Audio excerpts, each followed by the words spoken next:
Bonjour chers frères et sœurs en Christ et bienvenue dans votre espace Valoriser le sacrifice de Jésus-Christ. Alors pour ce premier jour de la semaine, notre thème est l'obéissance.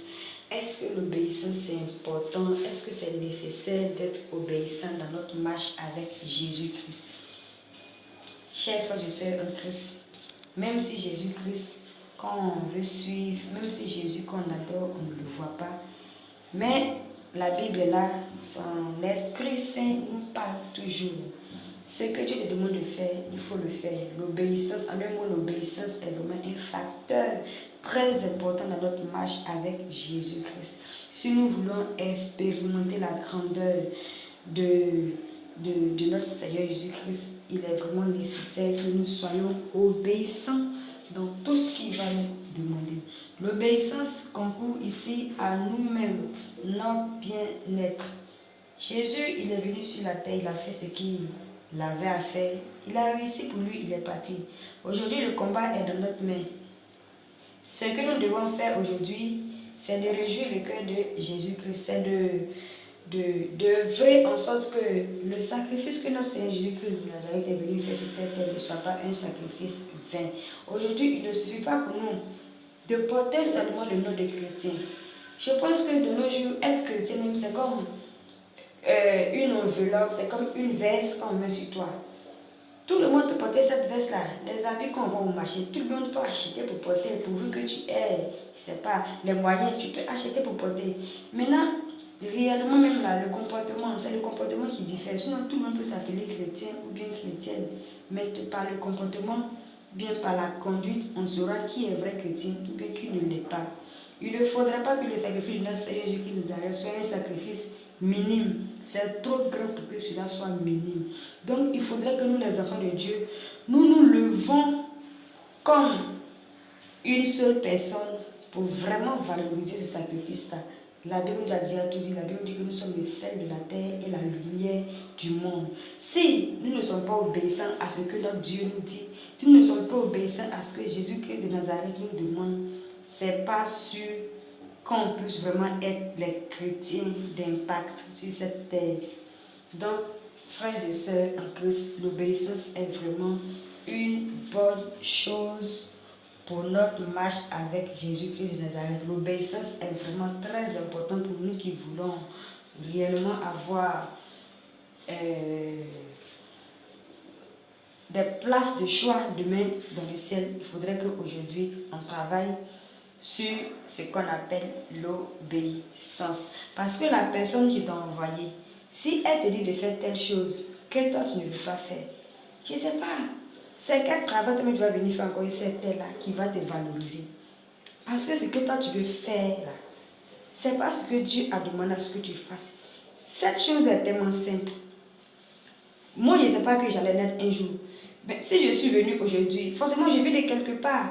Maintenant, c'est Dieu même qui t'a envoyé là. Il t'a dit non que ma fille, tu es venue là, voici ce que je te demande que tu fasses. Voici ce pourquoi tu es venue. Et puis je vais dire non, pourquoi c'est moi qui vais faire ça, ça ne me ressemble pas. Ou bien pourquoi ce travail est bizarre là, c'est moi qui vais faire ça. Tu vas accomplir ce travail là. Il y a plein de personnes qui peuvent les prendre. Ok. Dieu même peut les prendre. Dieu même peut laisser tous les hommes. Et puis il va prendre des pierres. La Bible même l'a dit. Si vous ne pouvez pas m'adorer là, moi je vais susciter des pierres pour m'adorer. Et puis il a cette capacité-là, il peut le faire. Ne frustrons pas notre Dieu. Ne faisons pas en sorte que notre Dieu même soit vraiment déçu de nous. Et puis il va nous rejeter pour prendre des choses même qu'on ne considère pas pour l'adorer. Parce que s'il met sa puissance là, ces choses peuvent l'adorer et puis elles vont bien faire l'adoration là même. Il ne faudra pas qu'on arrive à ce stade-là où notre Père va nous laisser, va nous tourner le dos et puis aller susciter des choses pour l'adorer. Non, il a mis sa puissance en nous. Nous avons cette capacité-là. Le plus grand souci, c'est cette affaire de volonté-là. Il faut le vouloir. Dieu t'a dit de faire telle chose. Toi-même, tu te connais. Lui, tu ne te connais pas plus que Dieu lui-même. C'est Dieu qui t'a créé. Il sait qui tu es. Il te connaît. Regardez un peu. Quand il a dit à Moïse, tu iras en Israël pour libérer les enfants d'Égypte. C'est Dieu qui a créé Moïse. Moïse ne s'est pas créé lui-même. Moïse n'est pas tombé du ciel non plus. C'est Dieu qui a créé Moïse en toutes pièces. Il sait que Moïse est bègue. Il sait que Moïse est quelqu'un qui a du mal à s'exprimer. Quelqu'un qui a du mal à s'exprimer face à ses propres amis. Ce n'est pas devant un roi qui va aller parler. Et puis Pharaon n'était pas n'importe quel roi. C'était vraiment un puissant roi. Imagine un peu. Regardez un peu ce que Dieu peut faire. Dieu même sait que Moïse n'est pas quelqu'un qui a vraiment le charisme, n'est pas charismatique, il n'est pas vraiment éloquent pour s'exprimer devant, comment dirais-je, Pharaon. Mais il ne pouvait pas, mais il a voulu parce qu'il sait que le Dieu qui lui a demandé d'accomplir cette mission-là, pourra lui donner les compétences nécessaires, les capacités nécessaires pour y arriver. Et vous avez vu ce que Dieu a pu faire à travers Moïse. Tous ces miracles que Dieu a opérés dans la vie de Moïse, c'est parce que Moïse, il a été obéissant à la parole de Dieu. Il a voulu bien que Dieu l'utilise, que Dieu s'est manifesté. Donc nous, notre problème aujourd'hui là, c'est d'accepter ce que Dieu nous demande de faire, afin de pouvoir voir la puissance de Dieu. Parce que si on n'accepte pas là, Dieu ne peut pas se manifester en nous. Vous voyez, aujourd'hui, il y a plusieurs personnes qui amènent la honte dans l'église. Parce que souvent, quand Dieu les appelle, Dieu leur demande de faire telle chose. Ils refusent de faire parce que pour eux, là, ça ne leur ressemble pas. Ce titre-là, il ne peut pas porter ça. Parce que c'est trop, je sais pas, c'est minime pour eux, bien genre, c'est dévalorisant pour eux. Donc, ils vont faire autre chose. Oh, cette chose que tu vas faire, Dieu n'est pas dedans. Du coup, comme toi, tu veux coûte que coûte paraître, tu es obligé de te détourner, tu es obligé de prendre des chemins décousus pour arriver à tes fins. Et quand c'est comme ça, la honte aussi vient sur toi comme une pluie. Et cette honte-là, ça va t'inonder, ça va inonder aussi ceux qui sont autour de toi qui te suivent. Donc vraiment, demandons à Dieu de nous donner la force, demandons au Saint-Esprit de nous donner la force afin de suivre la voie de Dieu, afin de suivre, d'être obéissant à la parole de Dieu. Parce que ça, c'est le gage de notre bénédiction. C'est le gage de notre impact sur cette terre, chers frères et sœurs. Ce n'est pas de l'amusement. Ce que Dieu te demande de faire, il faut le faire. Regardez un peu aussi dans la Bible, quelqu'un qui s'appelait Jonas. Jonas, on te dit va à Ninive, il fallait prêcher, tu te dis que tu ne peux pas à Ninive. Mais Dieu ne t'a pas pressé. Dieu, c'est lui qui t'a fait. Il sait où il va taper, puis il va t'avoir. Mais il n'a pas voulu partir là. Finalement, c'est sans même qu'on lui mette la pression, ou bien sans même qu'on lui mette le feu dans le dos, il est parti finalement. Parce que Dieu, il a toute cette capacité-là. Le monde que nous voyons, nous ne laissons pas le monde nous distraire. Nous ne laissons pas le monde avoir impact sur nous. C'est nous qui devons impacter le monde. Il ne faudrait pas que cela soit le contraire. Parce que comme on peut parler d'un grand Dieu, Jésus-Christ de Nazareth, ce n'est pas n'importe qui. Jésus-Christ de Nazareth, il n'y a pas son comparé de cette terre. Comment comprendre que nous qui sommes ses enfants, nous n'avons pas une vie d'impact? Quand Jésus est venu sur cette terre-là, il a impacté la terre.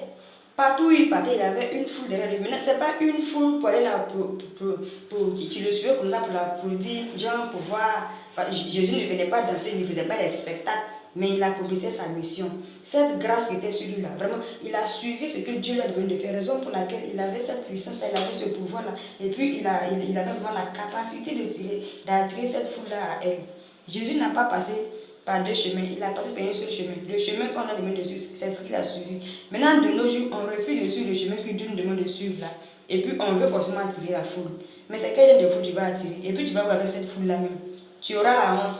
Donc, si tu ne veux pas faire ce que Dieu te demande de faire là, ce n'est pas la peine de chercher à attirer une foule que ce soit. Et puis, quand Dieu t'appelle, ce n'est pas forcément pour attirer une foule. Dieu t'appelle pour te dire, non, il faut accomplir une mission. La mission que nous sommes amenés à accomplir là, ce n'est pas une mission qui suscite coûte que coûte des foules derrière nous. Ce qu'on te demande de faire là, il faut faire ça bien seulement. La récompense là, c'est Dieu qui donne la récompense. Et puis ce que tu vas avoir dans le ciel là, ça va dépasser ce que tu vois sur la terre ici là. Donc ce n'est pas la peine de se fatiguer pour avoir toujours forcément des foules derrière soi. Le problème, marchons dans l'obéissance. Parce que quand tu mets ton enfant au monde, que ton enfant ne te respecte pas, ce n'est pas sûr que tu puisses faire des grands jeux pour cet enfant là. Donc le Dieu qui nous a envoyés là, nous on ne sait pas où on va, c'est lui qui connaît l'avenir. Or nous tous là, on marche, on va vers l'avenir, mais on ne sait pas c'est quoi qui est devant nous. Donc si tu te dis non, ma fille, prends ce chemin, mais mon fils, prends ce chemin, il ne faut pas dire non. Il faut suivre le chemin là, et puis tu mets de Jésus dans ton esprit, Jésus dans ton cœur, Jésus mais il est en toi. Donc tu dis, ah Seigneur, moi je n'ai pas voulu faire ça, ou c'est toi qui as demandé à ce que je fasse, je ne sais pas comment ça va se passer, mais je sais que toi seulement, avec toi, quand on marche avec toi, on arrive toujours à bon port. Donc me voici, prends-moi, fais de moi ce que tu désires. Conduis-moi seulement. Nous les chrétiens, il faudrait qu'on soit comme des feuilles mortes sur un fleuve. Imagine quand une feuille morte est sur un fleuve, un courant d'eau, une eau qui coule. La feuille morte ne pose pas de résistance. La feuille morte n'a pas de mot à dire. La feuille morte ne veut que suivre le cours de l'eau. Là où l'eau va, c'est là-bas, c'est dans cette direction que la feuille morte là va. Donc nous les chrétiens, il faudrait qu'on se comporte comme des feuilles mortes. Jésus, c'est lui qui va nous conduire à bon port. Donc lui qui t'a envoyé sur la terre, si tu te dit de faire telle chose que tu as refusé de faire là, il ne sait pas c'est quelle bénédiction tu vas chercher encore sur cette terre là. Moi je pense que non, c'est pas la peine, il est mieux de mettre fin à ta vie même. Parce que là où tu vas là même là, tu ne vas pas avoir de succès là-bas. Parce que si tu veux beaucoup avoir de succès là, c'est un succès qui ne vient pas de Dieu. Donc, pour ne pas trop te mettre les bâtons dans les roues, il est mieux de revenir sur tes pas et puis faire ce que Dieu t'a demandé de faire. La Bible nous dit, c'est vrai que peut-être dans le début, c'était difficile, donc tu n'as pas voulu faire ça. Mais toi-même, tu vois que ce que toi-même tu veux faire là, tu rencontres aussi encore des difficultés. Ce qui veut dire que tu es en train de perdre ton temps. Donc, pour ne pas continuer sur cette lancée à perdre ton temps, il est mieux de revenir à Dieu. Si tu reviens à Dieu sincèrement, Dieu va toujours te prendre parce que tu es son enfant, il ne va pas jeter son enfant. Le problème là, quand tu es vraiment, tu reconnais que ce que tu as fait n'est pas bien, que tu viens, ton père t'ouvre ses bras et puis il t'accepte. Puis ce qu'il t'a demandé de faire là, tu vas faire ça bien parce que c'est ce pourquoi tu es venu sur la terre. Donc, frères et sœurs, ne perdons pas notre temps pour des choses qui sont futiles, pour des choses qui sont inutiles. Nous ne sommes pas venus sur cette terre pour faire 10 000 choses à la fois. Nous sommes venus sur cette terre pour accomplir une mission bien précise. Demandant à Dieu de nous mettre sur cette voie-là afin qu'on puisse impacter notre monde et repartir vers notre Père qui nous attend à bras ouverts dans le royaume des cieux. Que sa grâce et sa faveur nous inondent. Que sa bénédiction soit toujours avec nous. Que son Esprit Saint nous maintienne sur les rails de sa volonté. Et que vraiment nous soyons des chrétiens comme il veut. Nous soyons des enfants qui réjouissent son cœur.